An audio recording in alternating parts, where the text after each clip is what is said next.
ಎಲ್ಲರೂ ಹೇಗಿದ್ದೀರಾ? ಎಲ್ಲರೂ ಚೆನ್ನಾಗಿದ್ದೀರಾ ಅನ್ಕೋತೀನಿ. ಮೊದಲಿಗೆ ಎಲ್ರಿಗೂ ನಮಸ್ಕಾರ. ಇವತ್ತು ರೆಸಿಪಿ ಬಂದು ಹುರುಳಿಕಾಳು ಬಸ್ಸಾಂಬಾರು ಮಾಡಿರೋದು. ಅದು ಹೇಗೆ ಮಾಡೋದು ಮತ್ತು ಅದಕ್ಕೆ ಏನೇನು ಇಂಗ್ರೀಡಿಯೆಂಟ್ಸ್ ಬೇಕು ನೋಡ್ಕೊಂಡು ಬರೋಣ. ಮೊದಲಿಗೆ ಇವಾಗ ನಾನು ಅರ್ಧ kg ಹುರುಳಿಕಾಳು ತೊಗೊಂಡಿದ್ದೀನಿ. ನಮ್ಮ ಮನೇಲಿ ಹುರುಳಿಕಾಳು ಬಸ್ಸಾಂಬಾರು ಮಾಡ್ಬೇಕಾದ್ರೆ ನಾನು ಹುರುಳಿಕಾಳನ್ನ ನೆನೆಸಿ ಮಾಡಲ್ಲ. ಕುಕ್ಕರಿಗೆ ಡೈರೆಕ್ಟ್ ಹಾಕ್ಬಿಟ್ಟು 3ರಿಂದ 4 ವಿಷಲ್ ಹಾಕಿಸ್ಕೊತೀನಿ. ಇವಾಗ ಇದನ್ನು ತೊಳೆದು ವಿಷಲಿಗೆ ಇಡ್ತೀನಿ. ಮತ್ತು ಸಾಂಬಾರಿಗೆ ಏನೇನು ಮಸಾಲೆ ಬೇಕು ಅಂತ ನೋಡ್ಕೊಂಡು ಬರೋಣ. ಮೊದಲಿಗೆ ಸ್ವಲ್ಪ ತೆಂಗಿನಕಾಯಿ ತೊಗೊಂಡಿದ್ದೀನಿ. ನಾನು ಅರ್ಧ kg ಹುರುಳಿಕಾಳಿಗೆ ತೊಗೊಂಡಿರೋದು ಇದನ್ನು. ಮತ್ತು ಗುಂಟೂರು ಮೆಣಸಿನ್ಕಾಯಿ, ಬ್ಯಾಡಗೆ ಮೆಣಸಿನ್ಕಾಯಿ, ಅದು 10 ಗುಂಟೂರು 10 ಬ್ಯಾಡಗೆ ತೊಗೊಂಡಿರೋದು, ಸ್ವಲ್ಪ ಖಾರ ಇರಲಿ ಅಂತ. ಮತ್ತು ಜೀರಿಗೆ ತೊಗೊಂಡಿರೋದು. ಇದು ಬಂದು ಈರುಳ್ಳಿ ತೊಗೊಂಡಿದ್ದೀನಿ. ಅದು ಚಿಕ್ಕದಾಗಿರೋದು 2 ಈರುಳ್ಳಿ ತೊಗೊಂಡಿರೋದು. ಈರುಳ್ಳಿ ಜಾಸ್ತಿ ಹಾಕಲ್ಲ ಅದಕ್ಕೋಸ್ಕರ. ಮತ್ತು 2 ಗೆಡ್ಡೆ ಬೆಳ್ಳುಳ್ಳಿ ಬಂದು ಇದು ಪೂರ್ತಿ ಹಾಕಲ್ಲ, ಸಾಂಬಾರಿಗೆ ಸ್ವಲ್ಪ, ಮತ್ತು ಇದೇ ಸಾಂಬಾರು ಒಗ್ಗರಣೆಗೆ ಸ್ವಲ್ಪ ಎತ್ತಿಡ್ತೀನಿ. ಮತ್ತು ಕರಿಬೇವು, ಇದನ್ನಿಷ್ಟನ್ನು ನಾನು ಎಣ್ಣೆಗೆ ಹಾಕಿ ಚೆನ್ನಾಗಿ ಮಸಾಲೆ ಹುರ್ಕೋತೀನಿ. ಡೈರೆಕ್ಟ್ ಹಸಿ ಮಸಾಲೆ ರುಬ್ಬಲ್ಲ, ಎಣ್ಣೆಯಲ್ಲಿ ಚೆನ್ನಾಗಿ ಫ್ರೈ ಮಾಡಿ ಇದನ್ನೆಲ್ಲ ಆಮೇಲೆ ರುಬ್ಕೊಳ್ಳೋದು. ಮತ್ತು ಇವಾಗ ಒಗ್ಗರಣೆಗೆ ನೋಡಿ ಎಣ್ಣೆ ಹಾಕೋತಾ ಇದ್ದೀನಿ. ಇದು ಹುಣಸೆಹಣ್ಣು ನೋಡಿ, ಹುಣಸೆಹಣ್ಣು ಮೇಯ್ನ್ ಅಲ್ವ ಬೇಕಾಗಿರೋದು. ಹುಣಸೆಹಣ್ಣು ತೊಗೊಂಡಿದ್ದೀನಿ ಇಷ್ಟು. ಮತ್ತು ಆಯಿಲು 3ರಿಂದ 4 ಟೇಬಲ್ ಸ್ಪೂನ್ ಆಯಿಲ್ ತೊಗೊಂಡಿರೋದು.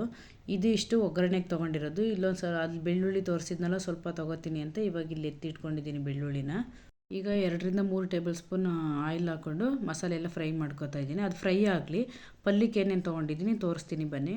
ನೋಡಿ, 2 ಗೆಡ್ಡೆ ಬೆಳ್ಳುಳ್ಳಿ ತೊಗೊಂಡಿರೋದು, 3 ಹಸಿಮೆಣ್ಸಿನ್ಕಾಯಿ ತೊಗೊಂಡಿದ್ದೀನಿ. ನೀವು ಖಾರ ನೋಡಿ ತೊಗೊಳ್ಳಿ, ಪಲ್ಯಕ್ಕೆ ಖಾರ ಜಾಸ್ತಿ ಬೇಕು ಅಂದರೆ ಜಾಸ್ತಿ ತೊಗೊಳ್ಳಿ. ನಾನು 3 ತೊಗೊಂಡಿರೋದು. ಈರುಳ್ಳಿ ಬಂದು 4 ತೊಗೊಂಡಿದ್ದೀನಿ. ಮತ್ತು ಒಂದು ತೆಂಗಿನಕಾಯಲ್ಲಿ ಅರ್ಧ ತೆಂಗಿನಕಾಯಿ ತೊಗೊಂಡಿದ್ದೀನಿ, ಅರ್ಧ ಭಾಗ ಫುಲ್ ತೊಗೊಂಡಿದ್ದೀನಿ.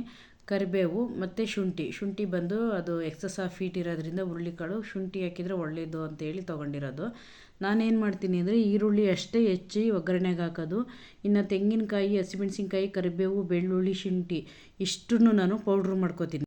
ಇವಾಗ ನಾವು ಇದನ್ನು ರುಬ್ಬೇಕಾದ್ರೆ ನೀರು ಹಾಕೋಬಾರ್ದು. ಇವಾಗ ಇದನ್ನು ರುಬ್ಬಕ್ಕಿಡ್ತೀನಿ. ನೆಕ್ಸ್ಟು ಸಾಂಬಾರಿಗೆ ಒಗ್ಗರಣೆ ಹಾಕ್ಕೊಳ್ಳೋಣ. ಆಯಿಲ್ ಹಾಕೋತಾ ಇದ್ದೀನಿ. ಆಯಿಲಿಗೆ ಅರಿಶಿನ ಪುಡಿ ಮತ್ತು ಸಾಸಿವೆ ಹಾಕ್ಕೊಂಡಿರೋದು. ನೆಕ್ಸ್ಟ್ ಬೆಳ್ಳುಳ್ಳಿ ತೋರಿಸಿದ್ನಲ್ಲ, ಅದನ್ನು ಜಜ್ಜಿ ಹಾಕಿರೋದು. ನಾವು ಬಸ್ಸಾಂಬಾರಿಗೆ ಬೆಳ್ಳುಳ್ಳಿ ಹಾಕಿದರೆ ತುಂಬ ಚೆನ್ನಾಗಿರುತ್ತೆ. ಇವಾಗ ಉಪ್ಪಿನ ಪುಡಿ ಸೇರಿಸ್ತಾ ಇದ್ದೀನಿ. ನಾನು ಒಗ್ಗರಣೆಗೆ ಆ್ಯಕ್ಚುಲಿ ಈರುಳ್ಳಿ ಎಲ್ಲ ಹಾಕಲ್ಲ, ಬರೀ ಬೆಳ್ಳುಳ್ಳಿ, ಸಾಸಿವೆ, ಅರಿಶಿನ ಅಷ್ಟೇ ಒಗ್ಗರಣೆಗೆ ಹಾಕೋದು. ಈರುಳ್ಳಿ ಎಲ್ಲ ಇದಕ್ಕೆ ಸಾಂಬಾರಿಗೆ ಹಾಕಲ್ಲ ನಾನು. ನೋಡಿ, ಇವಾಗ ಮಸಾಲೆ ರುಬ್ಬಿಟ್ಟಿದ್ದೀನಿ. ತುಂಬ ಚೆನ್ನಾಗಿ ನುಣ್ಣಗೆ ಬಂದಿದೆ. ಇದನ್ನು ನಾನು ಹುರುಳಿಕಾಳು ಬಸ್ದು ಇಟ್ಟಿದ್ದೀನಲ್ಲ ನೀರು, ಆ ನೀರಿಗೇ ಮಸಾಲೆ ಎಲ್ಲ ಒಟ್ಟಿಗೆ ಸೇರಿಸಿರೋದು. ಈ ಮಸಾಲೆ ಹುರುಳಿಕಾಳು ನೀರಿಗೆ ಸೇರಿಸ್ಬಿಟ್ಟು ನಾವು ಒಗ್ಗರಣೆಗೆ ಹಾಕಿದರೆ ತುಂಬ ಚೆನ್ನಾಗಿರುತ್ತೆ. ಆ್ಯಕ್ಚುಲಿ ನಮ್ಮ ಹಾಸನ ಸೈಡೆಲ್ಲ ಬಸ್ಸಾಂಬಾರು ಬಂದು ಇದೇ ರೀತಿ ಮಾಡೋದು. ಇವಾಗ ನಾನು ಕಾಳು ಬೇಯಿಸಿ ಇಟ್ಟಿದ್ನಲ್ಲ, ಅದನ್ನು ರುಬ್ಬೋಕೆ ತೊಗೋತೀನಿ. 1 ಹಿಡಿಯಷ್ಟು ತೊಗೊಂಡಿರೋದು ಕಾಳನ್ನ. ಮಸಾಲೆ ರುಬ್ಬಿದ್ನಲ್ಲ, ಅದೇ ಮಿಕ್ಸಿ ಜಾರಿಗೆ ಹಾಕ್ಕೊಂಡಿದ್ದೀನಿ. ಇವಾಗ ಇದನ್ನು ನಾನು ರುಬ್ಕೊಂಡು, ಮತ್ತು ಇವಾಗೇನು ಸಾಂಬಾರು ಕುದೀತಾ ಇದೆ, ಇವಾಗ ಇದನ್ನು ನಾನು ಸಾಂಬಾರೊಳಗಡೆ ಹಾಕೋತೀನಿ. ಹಾಕಿ ನಾವು ಏನಿಲ್ಲ ಅಂದರೂ ಒಂದು 5ರಿಂದ 6 ನಿಮಿಷ ಬೇಯಿಸಿದರೆ ಸಾಕು. ನೋಡಿ, ಇವಾಗ ಆಲ್ಮೋಸ್ಟ್ ಆಗಿದೆ. ಇವಾಗ ನಾವು ಇದು ಬೇಯ್ತಾ ಇರಲಿ, ಪಲ್ಯಕ್ಕೆ ಒಗ್ಗರಣೆ ಹಾಕ್ಕೊಳ್ಳೋಣ.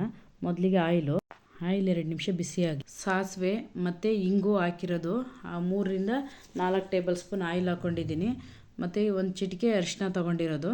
ಮತ್ತು ಈರುಳ್ಳಿ ತೋರಿಸಿದ್ನಲ್ಲ, 4ರಿಂದ 5 ಈರುಳ್ಳಿ ಹಾಕಿರೋದು. ಈರುಳ್ಳಿ ನಾವು ಚೆನ್ನಾಗಿ ಹಾಕಿದಷ್ಟು ತುಂಬ ಚೆನ್ನಾಗಿರುತ್ತೆ. ಮತ್ತು ಸ್ವಲ್ಪ ಕರಿಬೇವು, ಉಪ್ಪಿನ ಪುಡಿ ಹಾಕೋತಾ ಇರೋದು. ಉಪ್ಪನ್ನ ಕಡಿಮೆ ಹಾಕಿದ್ದೀನಿ, ಯಾಕೆಂದರೆ ನಾನು ಕಾಳು ಬೇಯೋದಕ್ಕೆ ಉಪ್ಪು ಹಾಕಿದ್ನಲ್ಲ, ಅದಕ್ಕೋಸ್ಕರ ಸ್ವಲ್ಪ ಕಡಿಮೆ ಹಾಕೊಂಡಿದ್ದೀನಿ.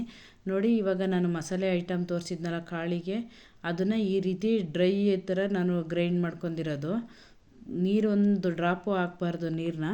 ಇವಾಗ ಈರುಳ್ಳಿ ಫ್ರೈ ಆಗಿದೆ, ಅದ್ರ ಜೊತೆ ಹಾಕ್ಕೊಳ್ಳೋಣ. ನಾವು ಇದನ್ನು ಆದಷ್ಟು ಲೋ ಫ್ಲೇಮಲ್ಲೇ ನಾವು ಚೆನ್ನಾಗಿ ಫ್ರೈ ಮಾಡಬೇಕು, ಅದು ಹಸಿ ವಾಸನೆ ಹೋಗಬೇಕು. ನೆಕ್ಸ್ಟ್ ಇದು ಚೆನ್ನಾಗಿ ಫ್ರೈ ಆದಮೇಲೆ ನಾವು ಬೇಯಿಸಿಟ್ಟಿದ್ವಲ್ಲ ಹುರುಳಿಕಾಳು, ಅದನ್ನು ಹಾಕೋಬೇಕು. ನೀವು ಒಂದು ಸರಿ ಇವಾಗ ಕಡಲೆಕಾಳು ಉಸ್ಲಿ ಎಲ್ಲ ನಾವು ಈ ರೀತಿಯೇ ಮಾಡೋದು. ಇದನ್ನು ಹುರುಳಿಕಾಳಿಗೂ ಈ ರೀತಿ ಮಾಡಿ ನೋಡಿ, ತುಂಬ ಚೆನ್ನಾಗಿರುತ್ತೆ. ಇದಕ್ಕೆ ನಾನು 1 ನಿಂಬೆಹಣ್ಣು ಫುಲ್ ಹಾಕಲ್ಲ, ಅರ್ಧ ಮಾತ್ರ ನಿಂಬೆಹಣ್ಣು ಹಾಕ್ತೀನಿ. ನಿಂಬೆಹಣ್ಣು ಹಾಕಿದರೆ ಚೆನ್ನಾಗಿರುತ್ತೆ ಟೇಸ್ಟು. ಇವಾಗ ಲಾಸ್ಟಿಗೆ ಫೈನಲ್ ಇವಾಗ ಆಗಿದೆ, ಅದಕ್ಕೋಸ್ಕರ ಲಾಸ್ಟಿಗೆ ಅರ್ಧ ನಿಂಬೆಹಣ್ಣು ಹಾಕ್ತಾಯಿದ್ದೀನಿ. ಫೈನಲಿ ಇದಾಗಿದೆ. ನಾವು ಯಾವಾಗಲೂ ಒಂದೇ ಥರ ಮಾಡ್ತೀವಿ, ಹಸಿಮೆಣ್ಸಿನ್ಕಾಯಿ ಮತ್ತು ಈರುಳ್ಳಿನೇ ಹೆಚ್ಚಾಗಿ ಮಾಡ್ತೀವಿ. ಈ ರೀತಿ ನಾವು ಪೌಡ್ರ್ ಮಾಡಿ ಹಾಕಿರೋದ್ರಿಂದ ತುಂಬ ಚೆನ್ನಾಗಿ ಬರುತ್ತೆ. ನೀವು ಟ್ರೈ ಮಾಡಿ ಮನೇಲಿ. ಮತ್ತು ಯಾರ್ಯಾರು ನನ್ನ ಚಾನಲ್ ನೋಡ್ತಿದ್ದೀರಾ, ದಯವಿಟ್ಟು ಸಬ್ಸ್ಕ್ರೈಬ್ ಆಗಿ ಸಪೋರ್ಟ್ ಮಾಡಿ. Thank you for watching.